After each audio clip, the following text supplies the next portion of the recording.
ছেলে স্কুলে গিয়েছে আর এটা দিয়ে আর কি ছেলেকে স্কুলে পাঠিয়েছি এই গেটটা দিয়ে, সেই জন্য এখানকার তালাটা আর কি খোলা হয়েছিল, সেটা এখন আর কি লাগিয়ে দিচ্ছি। আমার মানে ঘর বারান্দা সমস্ত কিছু ঝাড় দেওয়া হয়ে গিয়েছে, এখন মুছে নিলে আর কি হয়ে যাবে। আর তো দেখতে পাচ্ছ মুছা শুরু করে দিলাম। কি বলো তো, বাড়িতে যখন কেউ থাকে না না তখনই মনে হয় যে ঘর বারান্দাগুলো আর কি মুছে নিই। মোছার পরে যে কেউ হাঁটাচলা করলে না খুব বিরক্ত লাগে, জানো তো। গুড মর্নিং বন্ধুরা, তোমরা সবাই কেমন আছো? আশা করি তোমরা সবাই খুব ভালো আছো আর সুস্থ আছো। তোমাদের ভালোবাসায় আমরাও কিন্তু বেশ ভালোই আছি। আমার একটা নতুন ব্লগে তোমাদের অনেক অনেক স্বাগত জানাচ্ছি। আমার ব্লগটা শেষ পর্যন্ত দেখতে থাকো, আশা করি তোমাদের ভালো লাগবে, কেউ কিন্তু স্কিপ করবে না, ঠিক আছে? আর আমি এখন যে ভয়েস ওভারটা দিচ্ছি না, আমাদের রাস্তার ধারের ঘরটার সাইডে দিচ্ছি, তো সময় সময় হয়তো একটু আধটু আওয়াজ হতে পারে, একটু মানিয়ে নিও। কি করব বলো, রাস্তার ধারে বাড়ি হলে আর কি যা হয়, আমাদেরকে আওয়াজগুলো আর কি শুনতেই হয়। রাস্তার ধারে যেহেতু বাড়ি, সেই জন্য আরও। সকালের প্রায় সমস্ত কাজ হয়ে এসেছে, এই যে দেখতে পাচ্ছ বাসনগুলো ধুয়ে নিলে আর কি হয়ে যাবে মোটামুটি কাজ। তারপরে ধরো একেবারে স্নান করে নেব, মানে কাজ যখন হয়ে গিয়েছে স্নান করলে কি বলো তো, তাহলে আমি পুজোটা আর কি দিতে পারবো। আর এই পুজোটা দেওয়া হয়ে গেলে না মনে হয় যে একটা অনেক বড় কাজ আর কি হয়ে গেল। আর পুজো না দিয়ে অন্যান্য কাজ রান্না বান্না তখন একটু কেমন লাগে, তো পুজো টুজো দেওয়া হয়ে গেলে তোমার আর কি ভালো লাগে সমস্ত কাজ করতে। তার জন্য কাজ যখন হয়ে গেল তাহলে একেবারে স্নান করে নেব, তাহলে আমি পুজোটা দিয়ে তখন একেবারে রান্নাবান্না আরও তো সেই সমস্ত কাজ আছে ওগুলো করতে পারবো। তো স্নান করে দেখতে পাচ্ছ ফুল তুলতে চলে এসেছি। আর আমি পুজোর বাসনগুলো সমস্ত ধোয়া হয়ে গিয়েছিল, আর ফুল তুলে নিয়ে এই যে স্নান করার সময় কিছু জামা কাপড় আর কি কাচা হয়েছিল, সেগুলো আর কি এখন মেলে দিচ্ছি। আর আজকে সকাল সকালই যেগুলো আর কি কাচা সমস্তগুলো আর কি কেচে দিয়েছি। কী বলো তো, বর্ষার মেঘের তো আর ভরসা নেই, এই বৃষ্টি এই রোদ, কখন যে বৃষ্টি শুরু হয়ে যাবে, কোন দিক দিয়ে বৃষ্টি চলে আসবে তার কোনো আর কি ঠিক নেই। সেই জন্য ভাবলাম জামা কাপড়গুলো কেচে একেবারে স্নান করে নেব, তাহলে যা আর একটু আধটু শুকায়। আর রোদ হলে তো তোমার ভালো শুকিয়েই যাবে, সেটা কোনো ব্যাপার নয়। তারপরে একেবারে পুজো দিয়ে আর এই যে রান্নাঘরে চলে এসেছি, দেখতে পাচ্ছ এখন আর কি রান্নাটা কমপ্লিট করব, সেই জন্য দেখতে পাচ্ছ চালটা আর কি ধুয়ে নিচ্ছি। আর এইভাবে চাল ধুতে আমার কিন্তু খুব ভালো লাগে, জানো তো, এভাবে কচলে মানে খুব ভালো লাগে চাল ধুতে। আমার চালগুলোয় হাত দিতে মানে খুবই ভালো লাগে, যাই বলো না কেন। আর জানো তো, বিয়ের পরে না মেয়েদের জীবনটা একটা কেমন অদ্ভুত, তাই না বলো? সে যদি তোমার নিজের থেকে কিছু করতে চায়, সে ভাবে যে আমি কিছু করব, বাড়িতে তো সংসারের কাজ করছি, তার পাশে পাশে যদি একটু কিছু করতে পারি, সেটা যদি সে ভাবে না, কিন্তু তার শ্বশুরবাড়ির অনেকেই থাকে সেটাতে বাধা দেওয়ার জন্য। মানে সবার তো আর সমান হয় না, একজন যদি পারমিশন দেয় আর একজন কিন্তু পারমিশন দেবে না, এইভাবেই আর কি মানে সেই মেয়েটার স্বপ্নটা চাপা পড়ে যায়। সবার দিকে তাকাতে গিয়ে, সবার পারমিশন নিতে গিয়ে কিন্তু সেটা আর কি তার করা হয়ে ওঠে না।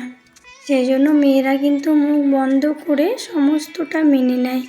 এটাই হয়তো মেয়েদের জীবন, আগের থেকে যেটা হয়ে আসছে সেটা হয়তো কেউ আর চেঞ্জ করতে পারবে না, তাই না? যেটা হবার সেটা হবেই।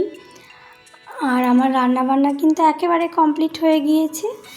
তারপরে এই যে চলে এলাম একটু আমার ঘরটা আর কি, আমি সকালে একবার বিছানাটা গুছিয়েছিলাম জানো তো। তারপরে আমার ছেলে কি করেছে জানো, এই বিছানার মধ্যে বসে বসে সব ওর খেলনা আছে ওইগুলো নিয়ে খেলবে। আর আমার বিছানাতে মানে অনেক জিনিস তুলে খেলে না খুব একটা ভালো লাগে না, মানে নিচে খেলো, নিচে একটা সব পেতে খেলো। আর বিছানার মধ্যে ওই রকম করলে কেমন শুতে একটু কেমন কেমন মনে হয় জানো তো। তো বিছানাটা সেই জন্য আবার একটু পরিষ্কার করে ঝেড়ে নিলাম। আর সকালবেলায় যেহেতু ঝাড় দিয়ে মোছা হয়েছে, এখন প্রায় অনেকটা সময় হয়ে গিয়েছে, সেই জন্য ভাবলাম ঘর বারান্দাগুলো একটু কেমন কিচকিচ করছে, একটু ঝাড় দিয়ে নিই, তাহলে তোমার ভালো লাগবে। যেহেতু বিছানাটা ঝাড়লাম, আর আমার আলনাটা দেখছো তো কাপড়ের কেমন অগুছালো হয়ে আছে, ওটাতে আর কি লাগবো। কাজগুলো মোটামুটি সমস্ত গুছিয়ে নিই, তারপরে ফাঁকা সময় দেখে অনেক জামা কাপড় কিন্তু আমার গুছোনোর আছে, সেগুলো সমস্ত আর কি গুছিয়ে জায়গা মতো ঠিকঠাক করে একেবারে রেখে দেব। এখানে জিনিস সেখানে যদি রাখা যায় না, তাহলে দেখবে মানে যখন নেবে জিনিসটা তখন কিন্তু অনেকটা সুবিধা হয় নেওয়ার জন্য। এই জন্য যেখানে জিনিস সেখানে রাখাটা আর কি ঠিক। তো আমি তো সময় হয় না, আমি ফাঁকা টাইমে আমি বেশিরভাগ রাত্রিবেলার দিকে আর কি সমস্ত গুছিয়ে রাখি। আর এই যে কী রান্না করেছি সেটা একবার তোমাদের সঙ্গে শেয়ার করে। এখানে ভাত রয়েছে, আর এখানে চিকেন রয়েছে, আর স্যালাড তো আছে। আজকে এটাই রান্না করেছি, যেহেতু আমরা বাড়িতে দুজন আছি তো সেই জন্য এটা দিয়ে হয়ে যাবে, আর বেশি কিছু করলাম না। খাওয়া দাওয়া কমপ্লিট হয়ে গিয়েছে, আর এই যে এনাকেও খেতে দিয়ে দিয়েছি। দেখতে পাচ্ছ এর আরও বন্ধু আছে, কিন্তু তারা এখনও মানে বুঝতে পারেনি হয়তো, না হলে দেখতে 3-4টে মিলে কেমন খেত। তারপরে খেতে দিয়ে এলাম, দেখলে তো কুকুরটাকে খেতে দিয়ে এসে এই যে বাসনগুলো ধুয়ে নিচ্ছি। আর আমাদের বাড়ির সামনে জানো তো একটা নয়, সব সময় 4টে 3টে এরকম কুকুর বসে থাকে, কোনো সময় 5টা। আমাদের বাইরে যে একটা মানে আমাদের বাইরে বারান্দা মতো করা আছে, তো পুরো বারান্দাতে এই মাথা থেকে ওই মাথা সব লাইন দিয়ে সব সময় থাকে আর কি, রাত্রিবেলাতেও থাকে। তো থাকে তো ভালো, একদিক দিয়ে ভালোই হয়, আমাদের বাড়িটা পাহারা দেয় ওনারা, সেই জন্য ওদেরকে খেতেও দিতে হয় আমাদেরকে। বাসন টাসন ধুয়ে, আর কি বলো তো এখন বিকেল হয়ে গিয়েছে, খাওয়া দাওয়া করে বাসন টাসন ধুয়ে কিছুক্ষণ আর কি একটু ভিডিও এডিটের কাজ করছিলাম, দিয়ে আজকে আর কিন্তু শোয়া হয়নি। বিকেলবেলা এই যে উঠোনটা ঝাড় দিচ্ছি, আর রান্না বান্না তারপরে অনেক কি কাজ করা হচ্ছে, তো প্রচণ্ড গরম লাগছে। ঝাড়টা কমপ্লিট করে আজকে একটু বাগানের দিকে যাব, আর তারপরে কিন্তু আমি একবার গাটাও ধুয়ে নেব নাইটিটা চেঞ্জ করে, কারণ স্নান করার পরে অনেক কাজ করা হচ্ছে, তো গরম লাগছে, খুব ঘেমে গিয়েছি এখন, মানে একটু গা না ধুলে আর কি ভালো লাগবে না। সেই জন্য ভাবছি ঝাড় দিব, দিয়ে একেবারে বাগান থেকে ঘুরে আসবো, এসে একবারে নাইটিটা চেঞ্জ করে নেব, তাহলে একেবারে আমার সন্ধ্যেটাও দেখানো হয়ে যাবে। বলতে বলতে এই যে দেখতে পাচ্ছ বাগানে চলে এসেছি। আর চলো তোমাদেরকে একটা জিনিস দেখাই। এই যে দেখতে পাচ্ছ আমাদের বাড়ির নতুন সদস্য বলছি কেন জানো তো, কারণ এর আগে ভিডিও যারা দেখেছো তারা জানো আমাদের মুরগি বিক্রি করে দিয়েছিল একটা ঘরে, তো সেই ঘরে আবার কিন্তু নতুন মুরগি আর কি কালকে এনেছে। তো দেখতে পাচ্ছ এইদিকে আরও আছে, আমি বাইরে থেকে যেহেতু ক্যামেরাটা করলাম তো ওই জন্য ভালো তুললাম না, তো অনেকই মুরগি আর কি আনা হয়েছে। ওইগুলো একটু ডিম কম দিচ্ছিলো বলে ওইগুলো আর কি বিক্রি করে দেওয়া হলো। আর এই যে পেয়ারা গাছটা দেখেছো তো, পেয়ারা কেমন হয়েছে এখন, মানে পেয়ারাগুলো কি বলো তো বড় হচ্ছে না, পেয়ারাগুলো মোটা হতে মানে অনেকটা সময় নিয়ে নিচ্ছে।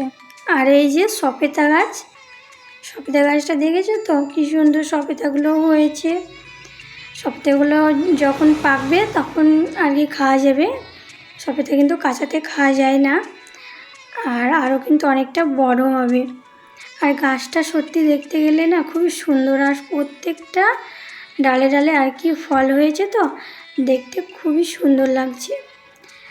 তারপরে এই দেখো বলেছিলাম তো বাগান থেকে এসে প্রায় সন্ধ্যা হয়ে গিয়েছিল, তারপরে গা ধুয়ে বাসি নাইটি চেঞ্জ করে সন্ধ্যা দেখিয়ে রান্নাবান্না কমপ্লিট করে, রান্নাবান্না বলতে চিকেন তো ধরো ছিল, একটু ভাত বানিয়েছিলাম। তারপরে এই যে সমস্ত কাজ কমপ্লিট করে ছেলেকে নিয়ে একটু পড়াতে বসে গিয়েছি, যেহেতু ওর পরীক্ষা চলছে ওই জন্য। এমনও আমি প্রত্যেক দিনই পড়তে বসাই, সেই জন্য না। তো তারপরে পড়াটা কমপ্লিট করে এই যে এখন আমার সময় হলো আর কি আমার জামা কাপড়গুলো আর কি গোছানোর। তোমাদের তো বলেইছি আমি রাত্রিবেলাতে আর কি সময়টা পাই আমার জামা কাপড়গুলো সমস্ত গুছিয়ে ঠিকঠাক জায়গায় রাখার জন্য। সকাল থেকে আবার এলোমেলো হয়ে যায়, আবার আর কি রাতের দিক করে গোছাই, এরকমটা আর কি প্রতিদিনই আমি করি। মেয়েরা দেখবে সংসারে একই কাজ প্রতিদিন বারে বারে করে, কিন্তু তবুও তারা মানে বিরক্ত ভাবে না, তারা ভালোবেসে নিজের যত্ন করে কাজটাকে মানে মন থেকে করে। প্রত্যেক দিন একই কাজ হলেও সেগুলো নিজের মতো করে করার চেষ্টা করে, জানো তো। তবুও হয়তো অনেক মেয়ে আছে তাদেরকে সংসারে এত কাজ করার পরেও কিন্তু অনেক কথা শুনতে হয়, জানো তো। এই মেয়েটা সকাল থেকে রাত পর্যন্ত এত কাজ করে, মানে তার বেলায় কেউ একটা কিচ্ছু বলবে না, হ্যাঁ। আর যদি তার মধ্যে তুমি একটা কাজ না পারো না, তখন দেখবে বলার লোকের আর অভাব থাকে না। এটাই আর কি হয়ে আসছে আগের থেকে। তুমি সারাদিন কাজ করলেও কেউ কিছু বলার নেই, আর একটা কাজ না করলে তখন কথা বলা আর লোকের অভাব নেই। এটাই আর কি হয়ে আসছে। তো তোমাদের সঙ্গে গল্প করতে করতে দেখতে পাচ্ছ তো আমার জামা কাপড়গুলো গোছানো প্রায় হয়ে এলো বলতে এখনও অনেকগুলোই আর কি জামা কাপড় আছে। আর আমার ছেলে জানো তো, আমি ভিডিও বানাচ্ছি আর আমার আশেপাশেই এটা সেটা বকবক বকবক করছে, জানো তো। ভিডিওর শেষে দেখবে ও কেমন ডিগবাজি খায়, শুধু ওইভাবে লাফাবে ঝাঁপাবে, ডিগবাজি খেলবে। কোথাও যদি লেগে যায় সেই জন্য আমি বকি, শেষে দেখতে পাবে কিভাবে ডিগবাজি খেলবে। তো চলো ভিডিওটা এ পর্যন্ত রাখলাম, দেখা হবে একটা সুন্দর ভিডিওর সঙ্গে। তোমরা সবাই ভালো থেকো, সুস্থ থেকো। আর আমার ব্লগটা যদি তোমাদের ভালো লাগে তাহলে অবশ্যই কিন্তু একটা লাইক করে দেবে। নতুন বন্ধু হয়ে পাশে থাকলে চ্যানেলটা অবশ্যই সাবস্ক্রাইব করে দিও। দেখা হচ্ছে নেক্সট ব্লগে, টাটা।